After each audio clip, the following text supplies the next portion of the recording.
The LEGO Ninjago movie is mid, and that frustrates me a lot because it had so much potential to not be. You see, the world was falling apart, and uni was deciding to throw me endless assignments, so I desperately needed a hit of nostalgia. So I started rewatching Ninjago, the show that was an iconic part of my childhood, and I can't lie, the show is pretty epic. But after watching the first 6 seasons, I decided to rewatch the LEGO Ninjago movie, and I came in thinking it was going to be pretty good, mainly because all of my feed had been, basically out of context Ninjago clips for the past 2 weeks.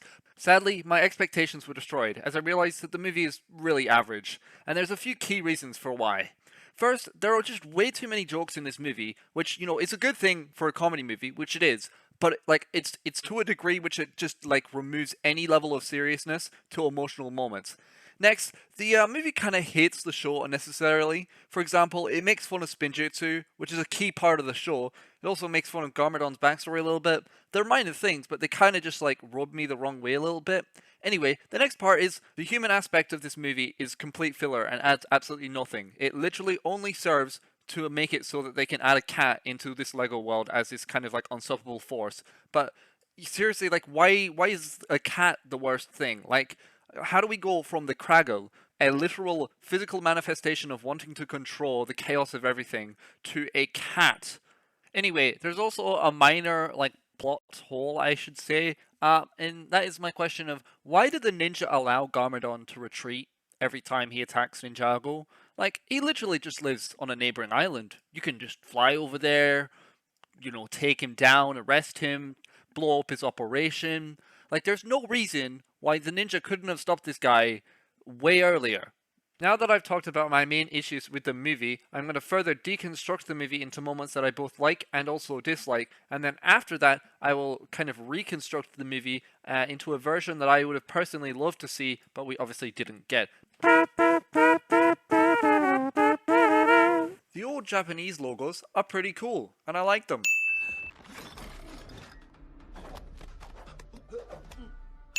Jackie Chan being Jackie Chan. A key difference between the LEGO Ninjago movie and the LEGO movie is that not everything is actually made up of LEGO, unlike the LEGO movie, which is a stylistic choice. One that I am not the hugest fan of, but it doesn't bother me that much.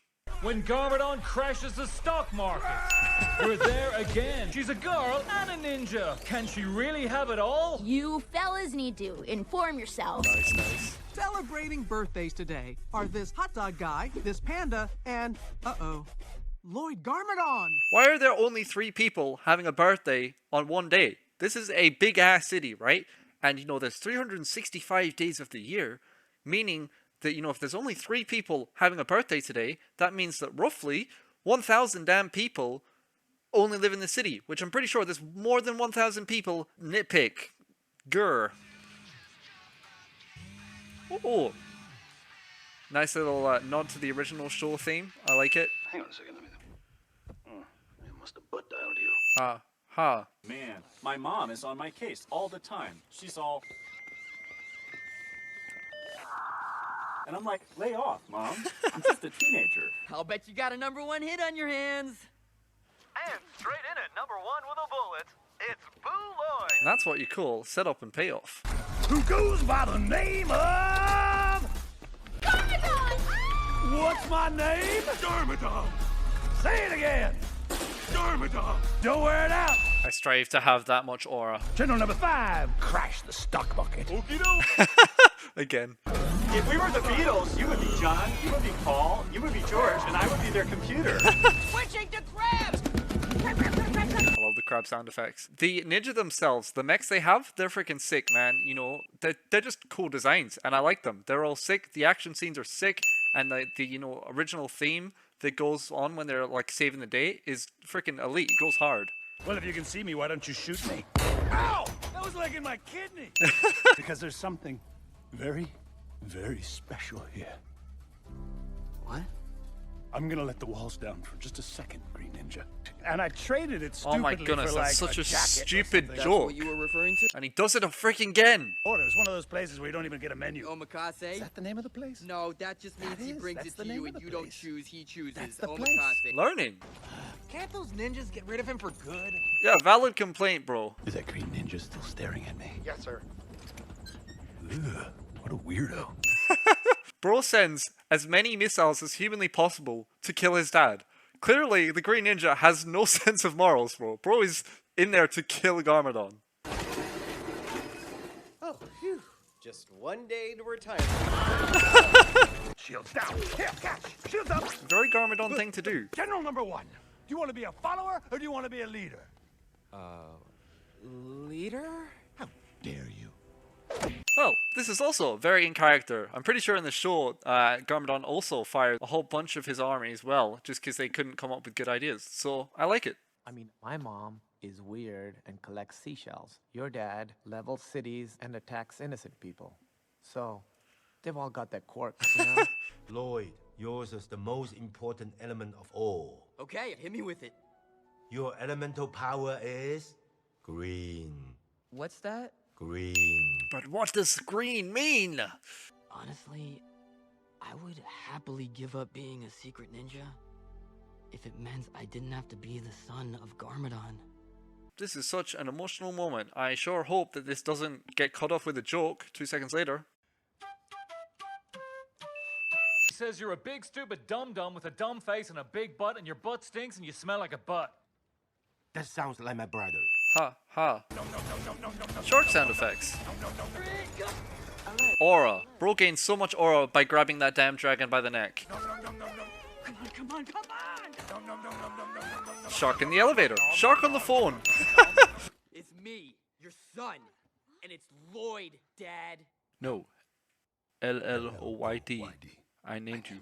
You ruined my life. How could I ruin your life? I wasn't even there. Crazy. Coco, you found her? No, sir. Well, you certainly had no trouble finding the boss. Where's Lloyd? My gosh, woman, what happened? Oh my days, bro's down bad. I like the fact that it makes fun of, you know, how Ninjago has all these stupid quantity of weapons and calling them the ultimate thing. Where are your little ninja nerd? Where are your little ninja nerds? Ninja nerds, iconic. This one. Bro, Sensei Wu gaining massive aura. Massive aura. Well, a true ninja would have counted all 7 butterflies. 7. Ain't no way Sensei Wu gets tripped up over a butterfly. As a matter of fact, I wrote the book on intelligence. Why are there so many one-star reviews? I think that's trolls, personally. Oh. Yeah, definitely trolls, 100%. Oh, what is that? Smooth. Zane, are you okay? I think I might Zane, be my having favorite trouble character, honestly. It's so stupid that they learn all their fighting skills from videos. Wait, but it's only gonna hurt for a second, right? Hurt for a second? No, this is gonna be agony for a while. See, that's some Look at fatherly this truth. information. The entire arc with Garmadon, you know, and his wife, you know, falling apart and her taking the kid, handled incredibly well. I like it. My only gripe is that they're on opposite sides of the war, which kind of doesn't make sense, but other than that, elite. Oh, it's so peak. When frickin' Lloyd figures out that the power's inside each of them, so well done. And the frickin' score goes so frickin' hard. And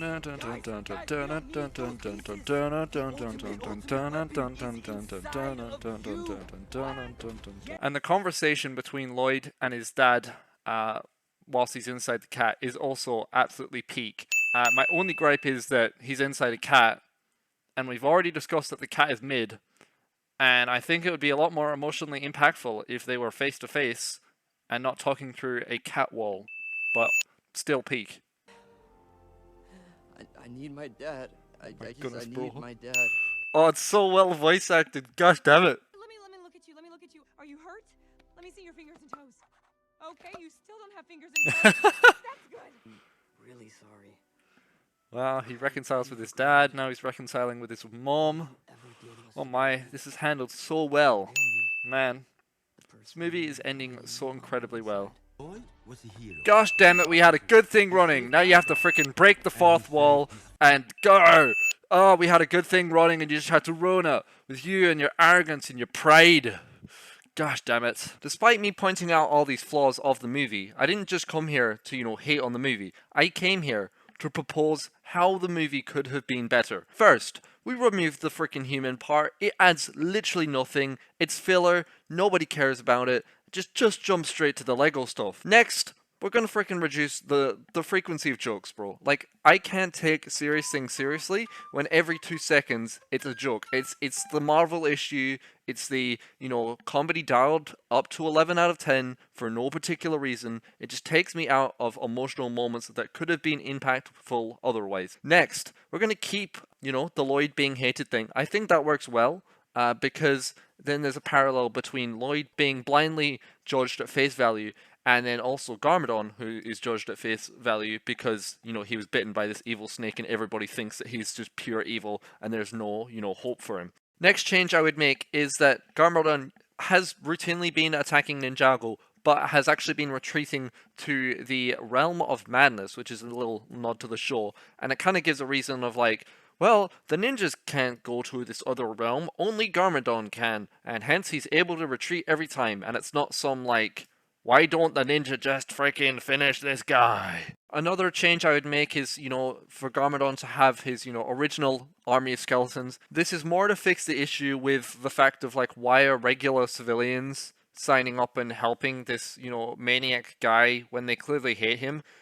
Just like, I feel like skeletons, it's kind of like, ooh, this is Garmadon's army that he got somehow, but it doesn't really matter, but like, at least it's not just random civilians. Another change I would make is to replace the mechs in the original movie with kind of exosuits instead. Ones that kind of feel like the ninjas could have built it themselves, so it's not like, how did they get these giant mechs randomly as teenagers that are, have secret identities? Anyway, incorporating all those changes, Garmadon, is doing his attack, but things go badly the first time. So Lloyd has to resort to using their ultimate weapon, which in this case is this mechanical dragon, similar to that of the movie probably. And, let's just throw a little nod in there, say Cyrus Borg was the one that built this and, gave it to them to use just in case. Anyway, they use the dragon, it works, but it does end up destroying the dragon that they have. And upon defeat, one of Garmadon's, skeletons finds the remains of the, broken dragon, and they end up stealing their ultimate weapon and taking it to the realm of darkness. Now, time passes. Lloyd is still questioning, why has he got this green elemental power? What does it all mean? Etc., etc. But during that time, Garmadon and his army actually infuse this mechanical dragon with some, like, essence of evil, or they upgrade it to, be their own evil dragon. Doesn't really matter. But basically, they turn the ninja's ultimate weapon into their own ultimate weapon. And basically, Garmadon attacks again, and, like, it works. He strikes again. The dragon does wonders, and it ends up like perched on the tallest tower. So, the goal of, taking over the city isn't, hey, I just need to get to the tallest tower to take over the city. No, it's just like, the dragon just likes to perch there and, freaking gain aura by looking menacingly over the entire city as Garmadon has complete dominion over everybody there. I want Garmadon's level of control to be similar to that of the Hunted, Ninjago season, where he just completely owns the city and everyone's just like in complete fear of him, and I think that would work. Anyway, the defeated ninja regroup and they, are a little annoyed at Lloyd because he used the ultimate weapon and it backfired on them. But after that, Wu tells them about, this ultimate weapon that they can get, and the same journey ensues. Garmadon finds out about this plot to find an ultimate weapon that could, potentially take him down. He's like, no, I don't want any of that. I want to, remain as, the complete, owner and king over Ninjago. So he goes down and chases them down. Garmadon, is able to track the ninjas down because they suck at hiding, just like the movie. I would make the joke a one and done thing because they kind of play it out for too long in the movie, which kind of just detracts from the whole joke to begin with. Anyway, Wu and Garmadon end up fighting because they're the only competent fighters. I want to say here that the ninjas do know how to fight, they're just not good at it yet. And their masters has also teased, hey, you should be trying to learn spin jutsu, and they're like, we don't know how to. We also kind of suck at fighting. But they have some level of fighting capability. They're not completely reliant on their, exosuits. Wu ends up taking down Garmadon, which is cool. But then Garmadon's like, yo, I also have a dragon. So he kind of summons that. and that dragon ends up shooting Wu, knocking him off the bridge and causing him to be separated from the ninja. Despite being attacked by the dragon, Wu is able to kind of temporarily disarm / break the dragon so that, the ninjas still end up on a road trip with Garmadon, in a cage. And the ninjas reluctantly keep Garmadon as a guide because he says that the temple that they're going to is the place that he grew up, and he's the only one that knows directions other than Wu. On their journey to the temple, Garmadon basically explains how he was bitten by a snake as a kid, and it infected him with, this essence of evil and whatnot, and eventually, over his lifetime, corrupted him into being the evil guy that he is now. Don't make fun of it, just say the snake bit him. No. Yes. Further along in the journey, they get attacked by, Garmadon's past generals, which it turns out that, Garmadon had been banishing them to this undead temple whenever they failed him. This is obviously very similar to the movie, and that provides an opportunity for Garmadon's previous generals to kind of hate on him. Garmadon explains to Lloyd, who is also captured, that, he experiences a similar hatred from the people of Ninjago for being evil, which provides them something to kind of bond over a little bit. The ninjas who were defeated managed to escape, and like the movie, they're able to rescue Lloyd and Garmadon, which provides Garmadon and Lloyd to have, some bonding experiences, whether that's obviously learning how to catch, getting some fatherly advice during the battle, or learning how to fly during their little escape in the plane that they escape in. The bonding would be similar to the movie, but probably just toned down a little bit to be less comedic, I would say. They then arrive at the temple that's on this unstable ground, and Garmadon explains how Lloyd's mom used to be a ninja, just like the movie, but I'm changing it such that Garmadon and Lloyd's mom fought alongside each other rather than against each other, and because of that they fell in love. Garmadon then explains how, the evil that was, injected into him as a kid slowly corrupted him over time, which painfully made his life and Lloyd's mom's life diverge slowly and painfully. And because of their divergence, with him going into an evil life and her pursuing a noble life, that she took she took Lloyd. And Garmadon explains how he wishes that he never lost Lloyd and his wife, and that he said that, deep down, alongside the evil within him, the reason he wanted to conquer Ninjago in the first place was to eliminate there being two sides of good and evil, and just making it one side, making it so that there's only Garmadon's way, and making it so that his wife and his kid would come back to him. Garmadon then offers Lloyd a place by his side to rule over Ninjago. Lloyd obviously refuses, so Garmadon ends up taking the ultimate weapons that they found inside the unstable temple and destroying them in front of the ninja. He then escapes with his dragon, leaving the ninja to die in the collapsing temple. On his way out, he mutters a line similar to the movie where he kind of says, If I couldn't change then, what makes you think I could change now? As the temple collapses, the ninja realize that the weapons were not the physical blades that they were, trying to find, but it was actually the potential inside of them all along. They then unlock their elemental powers and also spin jutsu alongside it, kind of reaching their true potential, if you will. Upon escaping the temple, Wu once again, saves them in the Destiny's Bounty, and they go back to Ninjago City. I would then make it so that there is a final battle between the ninja with their full powers and Garmadon and his dragon. The consequence of the battle is that Lloyd, ends up on the verge of death, and he's kind of staring as farther down, at this climax of the battle, and they end up having that same discussion that happens in the movie, where Lloyd kind of talks his father down, and in this case, I would go a further step and make it so that Lloyd physically, upon contact with his father, is actually able to remove some of the blackness of his heart or the blackness of his skin, the blackness being a representation of the evil inside of him. And upon doing that, Lloyd realizes that his elemental power is that of life, similar to the movie, and that it is through connection, through his father and himself, that he's able to see the best in people and allow them to unlock a potential inside of them that wouldn't be there otherwise. But having said that, I want to emphasize that, this physical contact between Lloyd and his father doesn't actually result in Garmadon being completely transformed. It's only a small section of his body that returns to a regular skin tone, showing that whilst this process is possible, it's slow, and that Lloyd and his father are actually willing to go on this journey where his father doesn't have to be the bad guy. And I think there's a beauty in that. This man that has been convinced that he's completely evil his entire life, then realizing that there is potential for him to improve, despite everybody else saying that there isn't.